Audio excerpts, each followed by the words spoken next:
Hi, my name is Amy Noval. Benjamin Raymond. Adrian Whitworth. Bethany Quant. My name is Braden Singley. Eleanor Rugner. Jenny Zackerson. Carly Brotherson. Maddie Butler. Hey there, I'm Roman Gabriel. I'll just do Roman Korea. My name is Isaac Morris. McCall McClellan. Joey Anderson. I'm from Salt Lake City. You didn't ask me to say that, but I did anyway. Hi, my name is Soraya Harris. Shanae Sainsbury. Tynan Hamilton. I'm Macy Diamond. I'm a current sophomore, and this is my first year on Contemporary Dance Theater.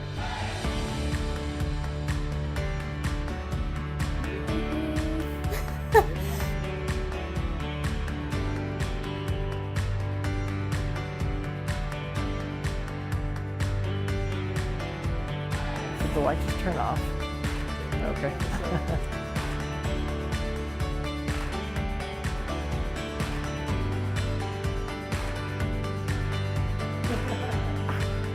Don't put that in the video.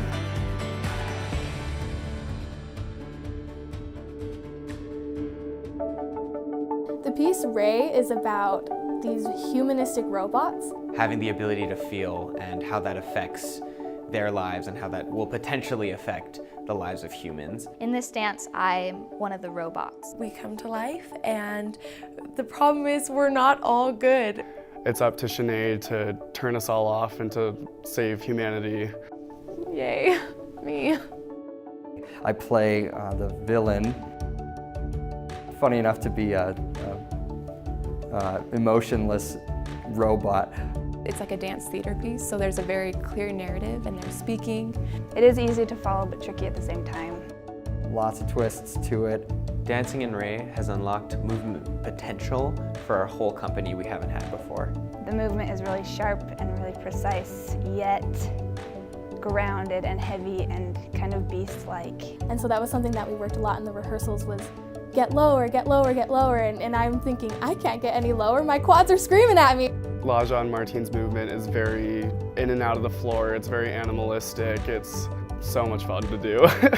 Working with Laja and Martine was amazing. They are so talented and so creative. They are just such experimental choreographers. They just could whip out choreography so quickly. I feel like they're just ninjas. They can do anything. And so it was fulfilling to learn this movement though, because it really pushed me to it more than what I thought I could do originally. It was amazing being able to really capture a character. How emotive and how full our directors wanted us to be in these roles. Really showed me like how much more work I have to do as a dancer and performer and an artist. Dancing in Ray has connected us to our animalistic selves. If I could tell the audience something about Ray. So I want the audience to just have fun. Don't create a robot. I don't really know. I hope that the audience can just enjoy the experience and get wrapped into the story and really just be captivated by everyone on stage and the story and watch it unfold. Enjoy the movement too, because it's very big and explosive. You don't see things like that as often, but just to have an open mind and just enjoy the storytelling. And at the end, just feel like this anticipation and hype for what's going on in the piece. Ray was so much fun. Dancing in Ray has been a party. It's been a cool experience. It was tiring, so long, but man, we were so happy to do it. Dancing in Ray has been a... Whew. Come see me try to be a robot. My name is Brandon Welch, and I had the privilege of working with 4 incredible artists at BYU this past fall. Brandon is an amazing guy. He's working because he not only loves to dance, but he loves people. He understands you as a dancer, as a person. And he wants to work to help people. He was just a really generous and kind human being. And it was so fun to work with Brandon because he involved us so much in the creative process. We worked collaboratively to make movement as we explored the 11 stages of building a home. As we all built this choreography, in a way we were building the dance together.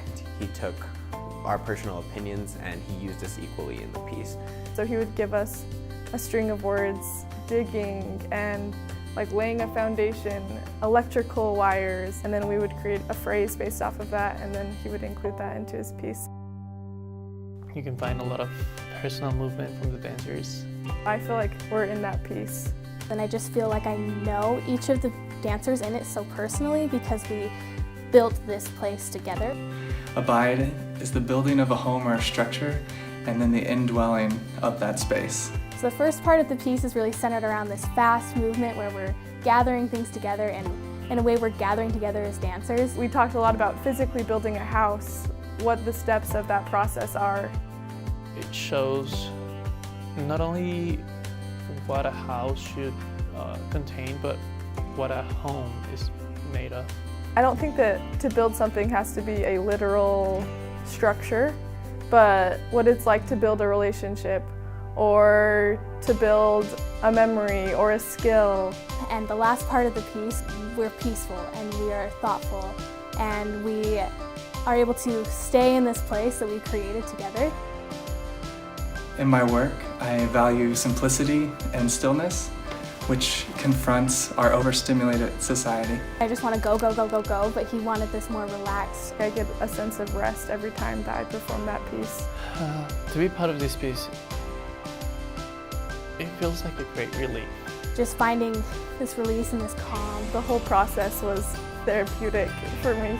So I invite you in this time to rest and experience the work that we have crafted for you. This feeling of community that comes when you build and create something together. Understand how we connect with others. That there's a unity that can come out in dance and as well as just, among each other. Enjoy and be able to rest. It is a piece that is going to make you feel at home. My name's Marin Roper, and I'm an assistant professor of dance here in the dance department. I've choreographed a piece called In the Evening. It's based on my experiences caring for my mother, who was diagnosed with Alzheimer's 2 years ago. She came to us with a story that she was drawing inspiration from. We got to see the vision and just kind of create it with her. Something that's been helpful for me to see that it can be based in such a deep-rooted issue and dilemma that people go through, and yet can be portrayed in a way that is a little bit more abstract. This idea of all these neural pathways in our brain and how they work together and they create memories and thoughts and actions, and how slowly those connections fall and break away. In addition to natural cognitive decreases that we all expect in a person with Alzheimer's, I think the thing that has impacted me the most has been seeing the changes in her physicality. With her mother, there's just a limpness that she feels, and how she just wants to be able to just grab her and hold her tight. When I hug my mother, I feel just this deep frailty, almost like I can't grip her. And so that's another part we used in the movement, is this firm hug. I can't hold on to her mass. It's been hard for me to deal with, I think, as a dancer. It was that physical experience with my mother that I think really motivated this dance. She really thinks about every detail. Every movement in our piece has a meaning. Pay attention to the little things, the little gestures and the emotions, and that will really bring you into the story. There's a lot of individuals meeting eyes with other individuals, creating moments, and it's happening all over the stage. I want them to have a physical response to what they're seeing. I want them to feel the contrast between different energy qualities. Be ready to see two worlds collide. It may not have anything to do with someone who's aging in their life. You can draw so many different things from that. She has really cool imagery, or losing someone, or saying goodbye to someone like this piece is meant for me. When you're watching the piece, you're not just watching movement, but it's everything is adding to a bigger piece of the puzzle. It's been a really cool experience. She's really a professional choreographer that has helped me to see the choreographic process in a new light. So Spidget Finner. Spidget Finner. Spidget Finner. Probably guess what it's about. Is a piece that we are doing with a group of younger contemporary dancers. It's been fun working with these amazing kids. They're between the ages of, I think, 8 and 16. They are on top of everything. So athletic and so willing to work hard and just have a blast with us. It's fun working with them because it reminds me of when I was their age. we get the privilege of coming in and dancing it with them. So it's sort of fun to take that toy that so many people play with, so many people use, that fidget spinner. Is that what it's called? It's obviously by the name, it is based off of, oh, I can't even say the real thing now. What is it called? Fidget spinner? Oh my gosh! Fidget spinners, right? So it's fun to take that idea and use it to think of different motions.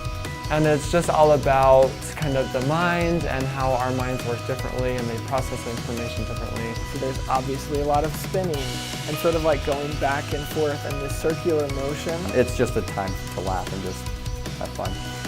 So I hope the audience can just like loosen up, relax, breathe a little bit, and just have fun with us on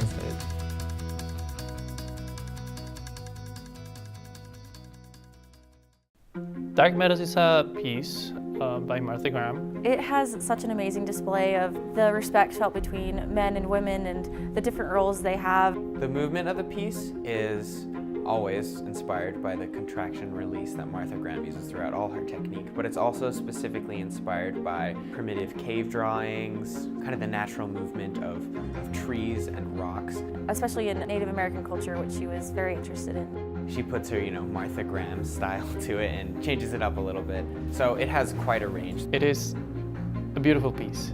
It is challenging. It is very demanding. But once you get the technique, it portrays a lot of emotion. I had never done Martha Graham technique before, and I'd never done her choreography, and so it was kind of new and foreign and almost like learning a new language when I was first picking up the choreography. Graham technique is not easy. However, it's been amazing. Dancing in Martha Graham has taught me to use my contraction and release in a way that I wouldn't have learned otherwise. I feel like it's been really helpful for my dance training. And taking that summer intensive was a huge blessing. There's no other way I can explain it. Martha Graham, as everyone kind of knows, is known as the mother of modern dance, and she kind of established this new technique. The movement, of course, it uses a lot of releases and contractions and a lot of jumping and partnering. Something that I think is often forgotten about Martha Graham work is the partnering. One of my favorite moments in the Martha Graham piece is the very end section called the Saraband. It's kind of a little partner section with, I think there's 4 couples in it. The partnering is super unique. And we all are just kind of moving together, and there's an immense amount of partnership needed, and trust, and just, faith that the person you're partnered with is going to catch you. It seems super experimental. It seems completely new. Some of the partnering that I've seen in Martha Graham movement is something that I wouldn't have seen in a contemporary concert today, and I think that's a really cool quality of the Martha Graham choreography. It just kind of shows you where modern dance started and where she began and what her technique consisted of, and our other pieces kind of show where modern dance has gone and where it's going to continue to go. I hope more than anything that the audience sees the unity from the dancers on stage. I want people to get out of the Martha Graham piece the respect that is felt between each of the partners and all throughout the choreography of the piece, really. Watch the piece carefully.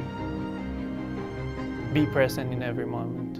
We all came from a more primitive place, that we all came from nature, but we grew together to become what we are today. Allow it to get to you. Listen to it, watch it. So the piece Americano by Natasha Washington. It's the table piece. Natasha's piece is an extremely fun piece. It's supposed to be humorous. I feel like it's a breath of fresh air. There's no really deep meaning, but it's just fun for us. Even though when we're performing it, we have this very straight face and this serious attitude. Natasha's dance is probably hardest for me only because I have to keep a straight face, which is really hard. We have a bunch of tables set up and all 17 of us out on chairs. It's a little different than all of our other pieces because it's super upbeat. We do a lot of hand movement. and it speeds up as it goes throughout the dance. And there are so many little details that we need to make just right to make it effective. Because this dance is all about precision. So when we worked with Natasha, it was at the very beginning of the year. So we were just getting to know each other as members of CDT this year. Everyone just got to get to know each other in kind of just a fun way. So I would say it was a good icebreaker and a good bonding experience for all of us. Natasha is a very energetic and upbeat personality, and she works so well with each individual dancer. Natasha is a ball of energy. And it was enjoyable to have her fun-loving personality in rehearsal. Her personality came out so much in the dance that she put on us. I feel like we just try to convey how much we love to dance through this piece. It's just so much fun, and every time after the lights come out, we all just laugh. When the audience watches Natasha's piece, I really want them to get excited. I hope that it brings a smile to their face. Have fun when you watch this piece. Appreciate the complexity and the precision of it, but they will also be able to get a good laugh at the end of it. So I'm Kori Wakamatsu, and I am a professor here at BYU in dance, specifically dance education, and I choreographed Drift, Toss, Flow. The whole idea of the piece is that it's a riptide, the current in the ocean. And sort of the science and the movement behind the riptide, how it goes in a circle. There's this new idea that when you're stuck in a riptide, instead of swimming against the riptide parallel to the shore, which is what has been traditionally said that you should do, you're supposed to just ride it out. You should actually just swim the current and let it take you back to the shore. Sometimes finding the drift and the flow is how we can survive and make it through hard times, and that was kind of the theme that I wanted to explore with the dancers. The meaning, at least for me, has sort of been like, in your life there's a lot of riptides. In my life there's a lot of riptides that sort of bring you around, sometimes ups and downs. So as I dance that piece, that's something that I think about a lot. Personally, I feel like this piece is kind of about accepting God's will and just saying, okay, I'll go with the plan, with your plan, rather than try to forge and go against the current and swim upstream and find my own plan. Sometimes it's not the trials that we're going through that matter so much as how we're reacting to them. That's one thing that I love with working with the choreographers, especially with Kori, is just taking her story, taking her feeling and mood behind the dance and applying it to my own life.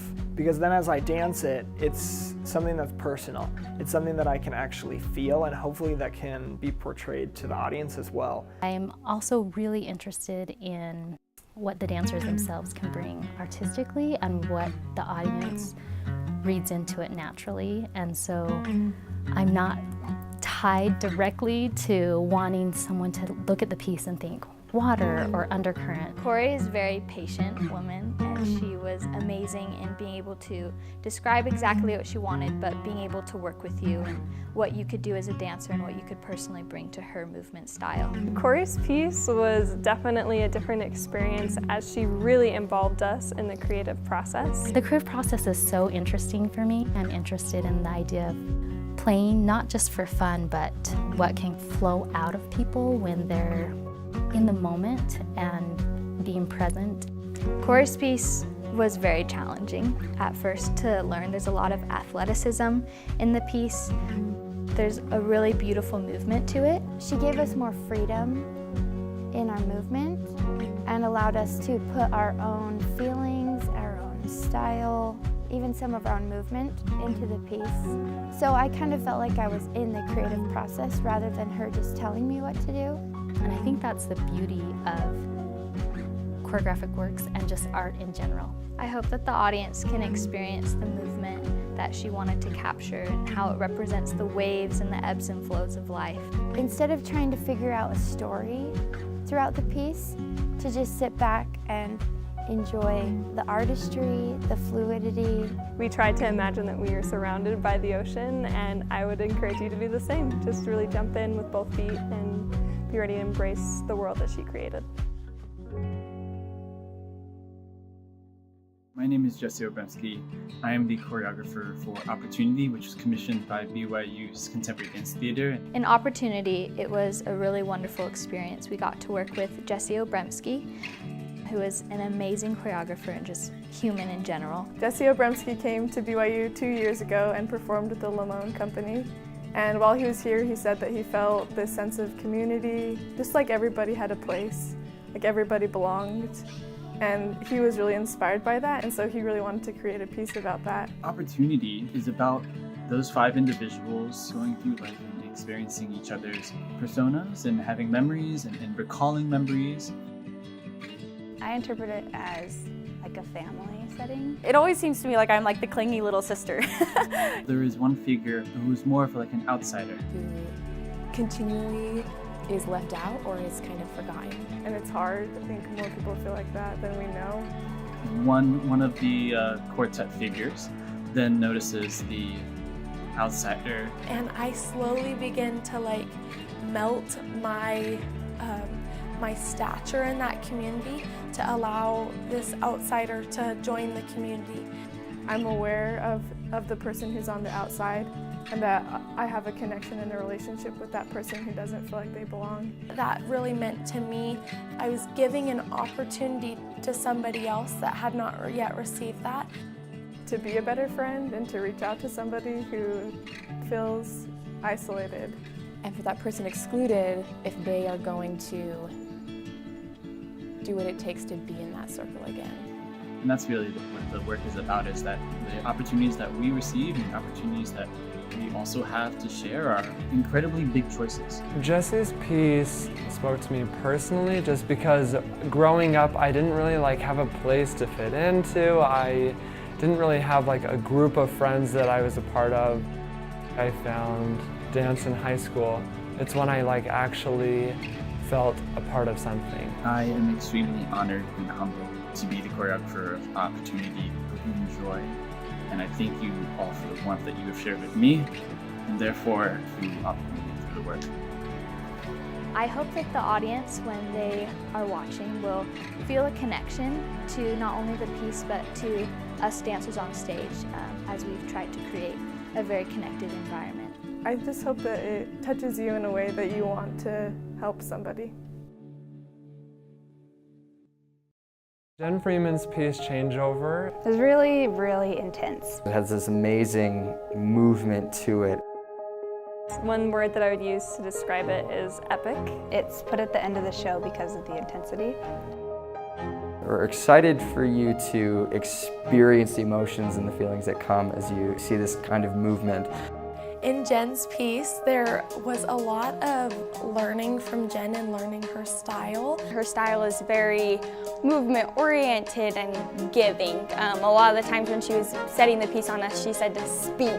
Speak with your eyes, speak with your body, and speak through your movement. When I perform Jen's piece, I'm constantly just trying to say, I am here, I have a purpose. Whatever you do, you commit to it, and I felt that working with her, and she pulled that out of me, which I appreciated. And she would not take anything but our best. And I feel like sometimes it's hard to bring that across because I'm so small, so I have to work at it a little bit harder than others, I feel like. She had choreographed the piece before, but wanted to make it even better, so she pushed us and pulled out greatness from us, and it was an exhausting process, but really, really fun. Usually choreographers will want some energy to go 360 and stuff, but that dance is really just focused towards the audience and off the stage, which I think is really cool. I guarantee you will not have the same interpretation as the person next to you, which is partly what we want. It's exciting. I hope that you guys can feel our energy and our presence in the piece. We think the human experience is a very unique thing, and everyone brings their own experiences to it. It's very different for each situation that you're in with different people that you meet. And this piece kind of accesses those things personally for you. So I think that dance is just super overwhelming to dance as a performer, so I hope the audience feels the same way, just that epic, amazing feeling that you get from it. Enjoy it, and we'll see you there. Cheers.